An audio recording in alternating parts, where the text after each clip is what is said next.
रात के वक्त ओलिवर देखता है कि पीट काफी दर्द में है। वह अपने ऊर्जा का प्रयोग करके पीट के ऊर्जा का बहाव को ठीक करने में मदद करता है, क्योंकि जब वह अपने महिला रूप में होता है तो उसका शरीर जादुई ऊर्जा को संभालने में असमर्थ हो जाता है। चूंकि पीट अब बेहतर महसूस कर रहा है, ओलिवर ने उससे कहा कि उसे इसके प्रवाह को काबू करने में समय लगेगा और जब वह दर्द में हो तो वह उसे बता सकता है और वह फिर से उसकी मदद करेगा। ओलिवर पीट को यह भी बताता है कि उसकी स्थिति को दूसरों से छिपाए रखना कठिन होगा। अगले दिन पीट अपने दोस्तों को बताता है कि वह एक रिवर्सी है। यह सुनकर मिकेला ने उसे यह समझाया कि महिला शरीर अपने गर्भ में ऊर्जा को संग्रहित कर सकते हैं और उसे दिखाती है कि इसे कैसे सक्रिय करते हैं, जिससे उसे महसूस होता है कि उसका जादू बढ़ गया है। केटी काफी उत्साहित हो जाती है और पीट से पूछती है कि क्या उसे सुंदर कपड़ों में दिलचस्पी है, लेकिन उसे इसमें कोई दिलचस्पी नहीं है। फिर टुलियो आता है और बताता है कि वह दोबारा हार गया है और अब वह प्रतियोगिता से बाहर हो रहा है, क्योंकि उसके पास एक भी मेडल्स नहीं है। वह ओलिवर को सावधान रहने की चेतावनी देता है, क्योंकि कुछ लोग बहुत बुरे और काफी ताकतवर हैं। वह यह भी पूछता है कि क्या पीट पहले से ज्यादा ताकतवर हुआ है या नहीं। तलवारबाजी के क्लास में पीट का सामना स्टेसी से होता है। स्टेसी उससे कहती है कि वह अपने अपमान का बदला लेने जा रही है। लड़ाई शुरू होते ही ओलिवर उसे शांत रहने और हमला करने पर ध्यान केंद्रित करने के लिए कहता है, लेकिन स्टेसी तुरंत उसे जमीन पर गिरा देती है और वह उसके खिलाफ कुछ नहीं कर पाता। उसके दोस्त उसे याद दिलाते हैं कि वह जादू का इस्तेमाल कर सकता है, लेकिन वह जादू का उपयोग करके भी स्टेसी के खिलाफ कुछ नहीं कर पाता। केटी को आश्चर्य होता है कि वह अपनी रिवर्सी शक्तियों का उपयोग क्यों नहीं कर रहा है, लेकिन मिशेला बताती है कि वह अब भी इसके लिए सक्षम नहीं है। स्टेसी फिर पीठ पर टोनेट्रस कास्ट करती है और वह जमीन पर गिर जाता है। वह इस बात से नाराज है कि जब उसने कहा कि उसने उस किताब के सभी वॉल्यूम्स पढ़े हैं, तो उसने उसे अपमानित किया। स्टेसी लगातार उस पर हमला करती है, लेकिन पीट ने अभी हार नहीं मानी है और लगभग उस पर हमला करने में सफल हो जाता है, लेकिन समय समाप्त हो जाता है। उसके दोस्तों ने उसे दिलासा दिया कि हार न मानकर उसने बढ़िया काम किया, लेकिन टुलियो का कहना है कि हार तो हार ही होती है, लेकिन उसने बहुत अच्छी कोशिश की। फिर वह रिंग पर आता है और कहता है कि उसे बुनियादी बातें भी सीखना शुरू कर देनी चाहिए। शाम में केटी ट्रॉल से मिलने जाती है। तभी उसे वेरा का एक संदेश मिलता है, जिससे उसे पता चलता है कि वह अपने कार्यों के लिए माफी के रूप में भूल भुलैया में अपनी वर्कशॉप उसे दे सकती है। केटी अपने दोस्तों को सूचित करती है और कहती है कि वे इसे गुप्त अड्डे के रूप में उपयोग कर सकते हैं। हालांकि ओलिवर और बाकी लोगों को लगता है कि उसके लिए वर्कशॉप आयोजित करना बहुत जोखिम भरा और जल्दीबाजी भरा है। केटी बताती है कि स्कूल जादुई जीवों के साथ बुरा व्यवहार कर रहा है और हर साल सैकड़ों जीवों को मार दिया जाता है। वह इसे बदलना चाहती है, लेकिन पहले उसे एक शोधकर्ता के रूप में नाम कमाना होगा और एक ऐसी जगह की जरूरत होगी जहां वह जादुई जीव जंतुओं को पाल सके। हालांकि वह इसे अकेले नहीं कर सकती और चाहती है कि उसके दोस्त वर्कशॉप चलाने में उसकी मदद करें। नाना केटी की बात से सहमत है और एक एक करके बाकी सब भी सहमत हो जाते हैं। इसके बाद ओलिवर ने कहा कि उन्हें कल इसकी जांच करनी चाहिए और हो सकता है कि वे वहां रात भी बिताएं। अगले दिन वे भूल भुलैया में जाते हैं, जहां नानाओ अपने झाड़ू को साथ लेकर जाती है।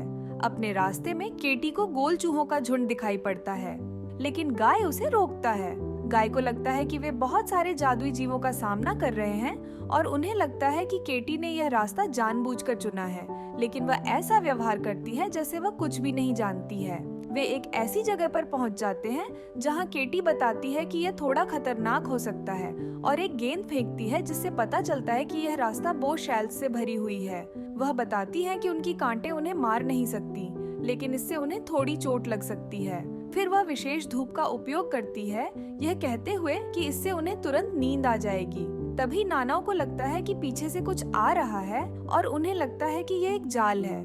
उनके सोने से पहले ही सभी कांटों के बीच तेजी से भागते हैं। हालांकि सभी भागने में सफल हो जाते हैं, लेकिन गाय को बो शेल्स के कांटे चुभ जाते हैं। फिर नानाओं को कुछ गंध आती है और वे नए स्टूडेंट्स के एक ग्रुप को बारबेक्यू खाते हुए देखते हैं। फिर उनमें से एक ने उन्हें ग्रामी क्लब के नए सदस्य का स्वागत करने वाले बीबीक्यू के रूप में पेश किया। वे ओलिवर और बाकी लोगों को अपने साथ आने के लिए आमंत्रित करते हैं, लेकिन जिन अजीब जीवों को वे खा रहे हैं उन्हें देखकर ओलिवर और बाकी लोग आगे बढ़ने का फैसला करते हैं। जैसे ही वे आगे बढ़ते हैं, मिकेला बताती हैं कि जिस व्यक्ति ने उन्हें अपने साथ शामिल होने के लिए आमंत्रित किया वह काफी फेमस है और सर्वाइवर के नाम से जाना जाता है। ओलिवर को तब पता चलता है कि वह केविन वॉकर था, जिससे गाय को पछतावा होता है कि उसने उससे बात नहीं की। मिकेला बताती हैं कि वह भूल भुलैया में लापता हो गए और 6 महीने बाद जीवित वापस आ गए। नाना को आश्चर्य होता है कि बीबीक्यू क्या है और सभी ने आज रात को एक बीबीक्यू बनाने का फैसला किया, लेकिन केटी पूछती है कि उन्हें सामग्री कहां से मिलेगी। वे एक लड़की के पास जाते हैं जो भूल भुलैया में विभिन्न सामग्री बेचती है। फिर वे बारबेक्यू के लिए कुछ सामग्री खरीदते हैं और लड़की उन्हें डिस्काउंट देने का फैसला करती है और उम्मीद करती है कि वे उसके रेगुलर कस्टमर्स बन जाएंगे। अपने रास्ते पर चलते हुए वे अंततः वर्कशॉप तक पहुंचते हैं। केटी जादू से दरवाजा खोलती है और सभी अंदर जाते हैं। हर कोई इसे पसंद करता है क्योंकि यह काफी बड़ा है और इसमें बहुत सारा सामान है। केटी फिर सभी से पूछती है कि वे इसे किस तरह से इस्तेमाल करेंगे। इसके बाद ओलिवर बताता है कि वह इसे भूल भुलैया की खोज के लिए अपने बेस के तौर पर इस्तेमाल करेगा। गाय कहता है कि वे इसे एक सेफ हाउस की तरह भी इस्तेमाल कर सकते हैं और बेस को अच्छी सुरक्षा की जरूरत होती है, इसलिए उन्हें चारों ओर जाल बिछाना चाहिए। फिर ग्रुप कैंप फायर के पास बारबेक्यू डिनर करते हैं। इसके बाद मिशेला ने सुझाव दिया कि वे अपने ग्रुप और वर्कशॉप का नाम रखें, क्योंकि आज उन सब ने बहुत मजे किए और वह इस पल को खास बनाना चाहती है, इसलिए वह इसे एक नाम देकर हमेशा याद रखना चाहती है। केटी का कहना है कि उसने इसके बारे में कभी सोचा नहीं है और पीट से इसके बारे में पूछती है। इसके बाद नाना ने उन सभी को अपनी तलवारें निकालने के लिए कहा और सभी ऐसा करते हैं। वे सब एक घेरा बनाकर अपने तलवारों को सीधे ऊपर की ओर रखते हैं। नानाओ बताती है कि उसके देश में इस घेरे को सोड रोज कहते हैं, जो योद्धाओं के बीच संबंधों का प्रतीक है। वे कोई कसम नहीं खाएंगे, लेकिन इस गुलाब का आकार याद रखेंगे। फिर वह उन्हें सोड रोज नाम देने का सुझाव देती है। सभी इस नाम से सहमत है। वे सभी थोड़ा शर्मिंदा महसूस करते हैं, लेकिन ओलिवर का कहना है कि इससे उन्हें इस पल को और भी यादगार बनाने में मदद मिलेगी। भूल भुलैया के बाहर स्टेसी किसी स्टूडेंट को हराकर उससे मेडल हासिल करती है। तभी फे आता है और बताता है कि मिकेला और उसके दोस्त अभी भूल भुलैया में हैं। स्टेसी यह सुनकर खुश हो जाती है। सभी लोग अपने नए गुप्त अड्डे पर रात बिताते हैं। स्टेसी और फे भूल भुलैया की ओर बढ़ते हैं। सुबह होते ही नाना ओलिवर के साथ तलवारबाजी की प्रैक्टिस करना चाहती है, लेकिन वह थोड़ा निराश हो जाती है क्योंकि ओलिवर चाहता है कि वे जादू का अभ्यास करें, क्योंकि लड़ाई में जादू का भी इस्तेमाल बराबरी से होना चाहिए। तभी उन्होंने गाय को चिल्लाते हुए सुना और तुरंत जांच करने जाते हैं। केटी के साथ ट्रोल को देखकर गाय हैरान है। ओलिवर को आश्चर्य होता है कि क्या ट्रोल खुद यहाँ आया है, लेकिन वीरा ने बताया कि वह इसे लेकर आई है क्योंकि केटी के लिए इसे खुद लाना मुश्किल था। फिर पीट उठता है और अपने चश्मे की तलाश करता है। तभी एक आंख वाला हाथ उसे चश्मा दे देता है। यह देखकर वह काफी डर जाता है। फिर हाथ वेरा के पास जाता है, जो समझाती है कि उसने अपने कटे हुए हाथ को एक अलग ही जीवन दे दिया है और वह उसे मिली हैंड बुलाती है। मिकेला ने वेरा से केटी को यह वर्कशॉप देने का असली कारण पूछा और वेरा ने इसे एक इन्वेस्टमेंट बताया। उनका मानना है कि केटी में क्षमता है और वह उसके भविष्य के प्रॉफिट्स में अपना हिस्सा लेना चाहती है। केटी भी ट्रोल का ख्याल रखना चाहती थी और अब उसे परमिशन भी मिल गई है। ट्रोल के रहने के लिए यह सबसे अच्छी जगह भी है। तभी ट्रोल कहता है कि उसे केटी के साथ समय बिताना पसंद है। ओलिवर उससे पूछता है कि क्या वह जानता है कि वे कहाँ हैं, और ट्रोल कहता है कि वह जानता है और केटी ओलिवर के बारे में बहुत सारी बातें करती है, लेकिन तभी केटी उसे और कुछ भी कहने से रोक देती है। ट्रोल का कहना है कि वे सभी केटी के दोस्त हैं, इसलिए वे उसके भी दोस्त हैं और ओलिवर उसकी तरफ दोस्ती का हाथ बढ़ाता है। जब वेरा वापस जाने लगती है तो वह वर्कशॉप जाने का सबसे नजदीकी प्रवेश द्वार भी दिखाती है। हालांकि यह हमेशा काम नहीं करता है, इसलिए उन्हें दूसरे रास्तों से वहां पहुंचने में सक्षम होना चाहिए। यही कारण है कि उसने उन्हें पहले लंबा रास्ता दिया था। फिर सभी लोग भूल भुलैया की छानबीन करने जाते हैं। वे एक ऐसी जगह पर पहुंचते हैं जहां मिकेला उन्हें चेतावनी देती है कि यदि वे आगे बढ़े तो वे भूल भुलैया की दूसरी लेयर में प्रवेश कर जाएंगे, एक जगह जो यहाँ से बड़ी और अधिक खतरनाक है और इसलिए इसे हलचल भरा जंगल कहते हैं। मिकेला ने उन्हें वापस जाने का सुझाव दिया, लेकिन स्टेसी ने उसे रुकने के लिए कहा। स्टेसी बताती है कि वह उनके पास मौजूद मेडल्स के लिए उनसे लड़ने आई है। स्टेसी फिर 2 on 2 लड़ाई का सुझाव देती है, वह और फे वर्सेस उनमें से कोई दो। नानाओ यह सुनकर उत्साहित हो जाती है, लेकिन ओलिवर उसे रोकता है और मिकेला से पूछता है कि क्या स्टेसी और फे एक दूसरे को अच्छी तरह से जानते हैं। मिशेला पुष्टि करती है और बताती है कि उनका रिश्ता मास्टर और नाइट की तरह है और उनमें उच्च स्तर की टीम वर्क है। मिकेला का कहना है कि उनके 6 महीने की ट्रेनिंग को आजमाने का समय आ गया है। ओलिवर तब सहमत हो जाता है क्योंकि नानाओ भी उनसे लड़ना चाहती है। उसी क्षण जोसेफ ऑलब्राइट वहां आते हैं और 3 on 3 लड़ाई का सुझाव देते हैं ताकि वे उन्हें नीचा दिखा सके। ओलिवर उनके परिवार ऑलब्राइट को जानता है और उनका परिवार उनके जादूगरों के लिए प्रसिद्ध है जो युद्ध कौशल में काफी बेहतर होते हैं। जोसेफ ने सुझाव दिया कि वे अपने ग्रुप से किसी तीसरे को चुने और ओलिवर 3 on 3 लड़ाई पर सहमत हो जाता है। स्टेसी सहमत नहीं है, लेकिन फे ने उसे समझाया कि यह अच्छा हो सकता है क्योंकि जोसेफ नानाओ के पीछे है, जिससे उन्हें मिकेला को हराने का बड़ा मौका मिलेगा। इसके बाद जोसेफ सबको उसके पीछे दूसरी लेयर में चलने को कहता है, लेकिन मिशेला का कहना है कि यह खतरनाक है क्योंकि उनके साथ अन्य छात्र भी हैं और बाकी लोग जाना नहीं चाहते हैं। तब ट्रोल कहता है कि वह उनकी रक्षा करेगा और मिकेला सहमत हो जाती है।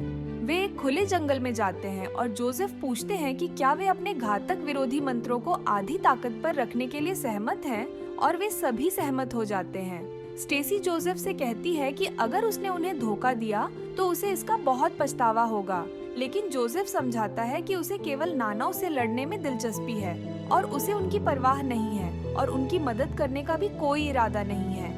जैसे ही लड़ाई शुरू होती है, ओलिवर एक पल के लिए फे को अंधा कर देता है और तेजी से जोसेफ का सामना करने जाता है, जिसकी वजह से स्टेसी फे को नानाओ का सामना करने के लिए कहती है, जबकि स्टेसी मिकेला का सामना करती है। मिकेला स्टेसी से पूछती है कि वह उससे नफरत क्यों करती है, लेकिन स्टेसी कहती है कि वह नहीं समझेगी। नानाओ को स्टेसी और मिशेला के बीच की लड़ाई काफी शानदार लगती है, लेकिन फे का कहना है कि उनकी लड़ाई वैसी नहीं होगी। फिर वह एक धुआं का जादू करता है और वहां से भाग जाता है, जिससे नानाओ को एहसास होता है कि यह टैग का खेल है और वह उसके पीछे चली जाती है। ओलिवर और जोसेफ लड़ते हैं, लेकिन जोसेफ ओलिवर की कलाबाजी से प्रभावित नहीं होता है। ओलिवर तब जोसेफ के हमले को गलत दिशा में मोड़ने का इरादा रखता है, लेकिन जोसेफ इसके बारे में अच्छी तरह से जानता है क्योंकि ओलिवर किताबी ज्ञान का सख्ती से पालन करता है और उसे इसमें कुछ खास नहीं लगता है। हालांकि अपने अगले हमले में ओलिवर जोसेफ के चेहरे पर एक छोटा सा कट लगाने में सफल हो जाता है और कहता है कि वह अब किताबी ज्ञान के बारे में क्या सोचता है। जोसेफ फिर मुस्कुराता है और अधिक गंभीरता से लड़ने के लिए तैयार हो जाता है। फे स्टेसी की मदद करने के लिए कुछ समय निकालने की कोशिश कर रहा है, लेकिन नाना उसका पीछा कर रही है। वह वापस स्टेसी के पास पहुंचता है और सोचता है कि वे क्या करेंगे। स्टेसी फिर पूछती है कि क्या वह किसी भी कीमत पर उसे जीत दिलाएगा।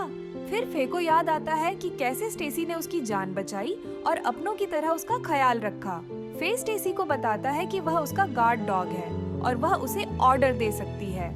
स्टेसी फिर लूना प्लेना जादू का उपयोग करती है, जिससे एक पूर्णिमा का चांद बनता है और फे एक वेयरवुल्फ में बदल जाता है। स्टेसी फिर उसकी पीठ पर चढ़ जाती है और दोनों मिलकर मिकला और नानाओ पर हमला करते हैं। नानाओ तेजी से उन पर हमला करती है, लेकिन इसका फे पर कोई प्रभाव नहीं पड़ता है। मिकला बताती है कि अगर यह एक सामान्य इंसान होता तो यह उसे हरा देता, लेकिन एक वेयरवुल्फ के रूप में वह कहीं अधिक शक्तिशाली है। स्टेसी का कहना है कि अब वह मिशेला को हरा देगी और उसके अंकल उसे स्वीकार कर लेंगे और अब उसे उसकी जगह नहीं लेनी होगी। मिकेला ने स्टेसी से फे को वापस सामान्य स्थिति में लाने के लिए कहा।